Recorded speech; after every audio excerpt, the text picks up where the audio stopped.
जय हिंद। स्वागत है आप सभी को एक बार फिर से अपने YouTube channel Surya life education system में। आज के इस महत्वपूर्ण वीडियो में हम विशेष जानकारी देने वाले हैं। लखपति दीदी एंट्री के विषय में जानकारी देने वाले हैं।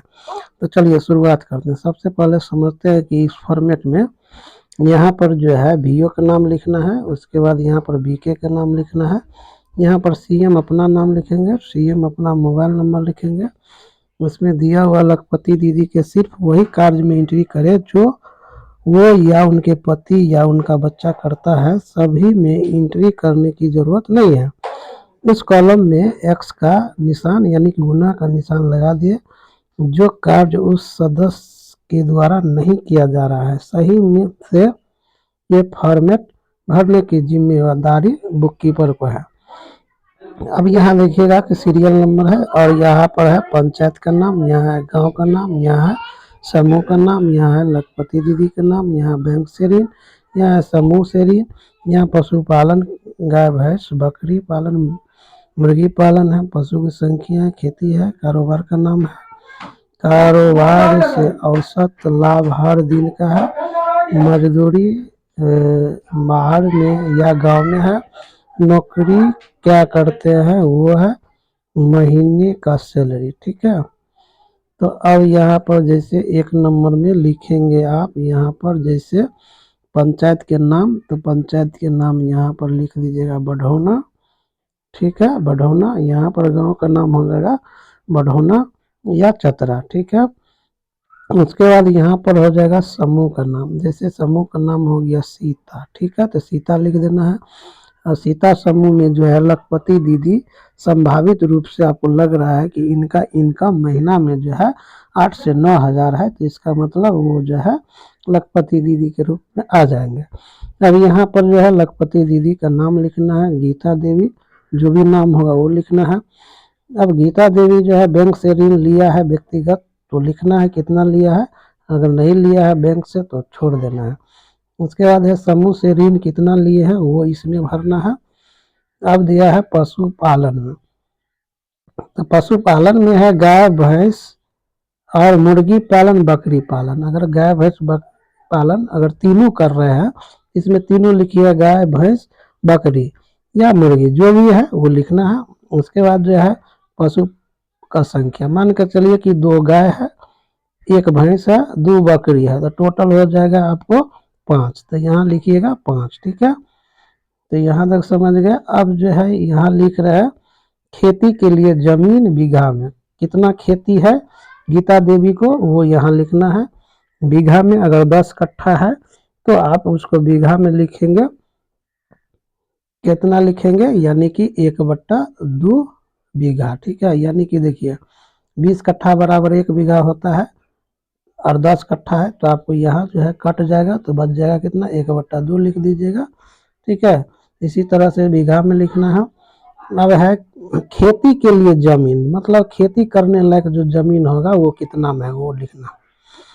अब क्या है कि यहाँ कारोबार का नाम, तो कारोबार के नाम में जो है वो किराना दुकान किए हैं कि मान के चलिए कि सिंगार के दुकान किए हैं, तो कारोबार कौन सा कारोबार गीता दीदी कर रहे हैं वो लिखना है। अगर नहीं कर रहे हैं तो इसमें इस तरह से गुना का चिन्ह दे देना है। ठीक है, तो अगर पशु बैंक से ऋण नहीं लिए हैं तो यहाँ इसमें लिख देना है अन्ना का चिन्ह। ठीक है, अब लिख रहा है कि कारोबार का नाम, तो कारोबार में मान के चलिए किसी के पास किराना दुकान है तो प्रतिदिन का इनकम होता होगा उसको, तो मान के चलिए यहाँ पर जो है उसका इनकम जो है 500 रुपया हुआ, तो 500 रुपया में मान के चलिए उनका लागत है 400 रुपया, तो इनकम कितना हो जाएगा 100 रुपये, यानी यहाँ लिखाएगा एक दिन का 100 रुपया। ठीक है, तो इसी तरह से लिखना है, तो 100 रुपया एक दिन का, तो एक महीना में हो जाएगा 3000, तो ये लखपति के रूप में आएगा नहीं आएगा। तो ध्यान देना है कि इसको जो औसतन जो है मजदूरी इसमें निकालना है, मतलब एक साल में आपको 1 लाख रुपया नेट इनकम होना चाहिए। ठीक है, 1 साल में। तो अभी जो भी एंट्री होगा वो होगा Q2 का, तो Q2 हो गया आपका अप्रैल से जून हो गया Q1 का। ठीक है, अप्रैल मई जून। ठीक, क्वार्टर 2 में हो जाएगा आपको जुलाई से लेकर के अगस्त सितंबर तक, ठीक है। यानी कि 6 माह का जो है इसमें हम लोग जो डिटेल भरेंगे। तो आप लोग पहले ये डाटा भर के दीजिएगा तो उसको पीएलडी मार्क किया जाएगा। उसके बाद मजदूरी में बाहर में कर रहे हैं कि गांव में, ठीक है, वो लिखना है। गांव में मजदूरी कर रहे हैं कि बाहर में, ठीक, ये लिख देना है। उसके बाद जो है अगर नौकरी कर रहे हैं गीता देवी के घर में कोई, तो नौकरी करते हैं कहाँ लिखेंगे, तो नौकरी में जो है कितना सैलरी आ रहा है वो लिखना है। अगर नहीं सैलरी आ रहा है तो इसको गुना कर देंगे, नौकरी नहीं कर रहे हैं तो इसको गुना कर। तो यहाँ तक सभी लोग समझ गए हैं कि इस फॉर्मेट में भरना किस प्रकार से है। तो आप एक चीज ध्यान देना है कि एक ग्राम संगठन में आपका 15 समूह है, ठीक है। मान के चलिए इसमें जो है 15 मेंबर होगी तो आपको 225 सदस्य है। तो 225 सदस्य में कम से कम जो है प्रत्येक एसएचजी से 5-5 दीदी को ही जो है निकालेंगे तो 75 दीदी का नाम आएगा। आपको लेना है 80 दीदी का नाम। अब इसमें 80 दीदी का नाम वैसा दीदी को लिखना है जो मान के चलिए पिछले बार जो है आप लोग ने लखपति दीदी के लिए एंट्री किए थे, नाम दिए थे, तो वो दीदी का नाम हटा कर देना है। अगर आपको जानकारी नहीं है कि कौन दीदी का एंट्री किए हैं, मतलब पहले दिए थे, तो आप फिर भी जो है दे सकते हैं। हम लोग वहाँ से क्या करेंगे, तो एंट्री जो हुआ होगा पहले से तो नहीं लेगा, ठीक है। इसलिए कोशिश कीजिए कि आप लोग जो है एक ग्राम संगठन में जितने भी दीदी लखपति के रूप में आ रहे हैं उस सब का डिटेल आपको भरना है इसमें। तो एक ग्राम संगठन में आपको कम से कम 80 दीदी नया दीदी को लेना है। तो आपको ये वाला फॉर्मेट जो है, एक फॉर्मेट में 20 दीदी का आता है तो 4 फॉर्मेट में 80 दीदी का आ जाएगा।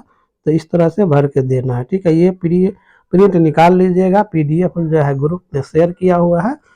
तो इस तरह से भर के दीजिएगा ताकि जो है पीएलडी मार करके आप लोग सर्वे कर सकते हैं। आशा करते हैं ये फॉर्मेट समझ गए होंगे, ठीक है। तो आज के वीडियो में इतना ही, जय हिंद।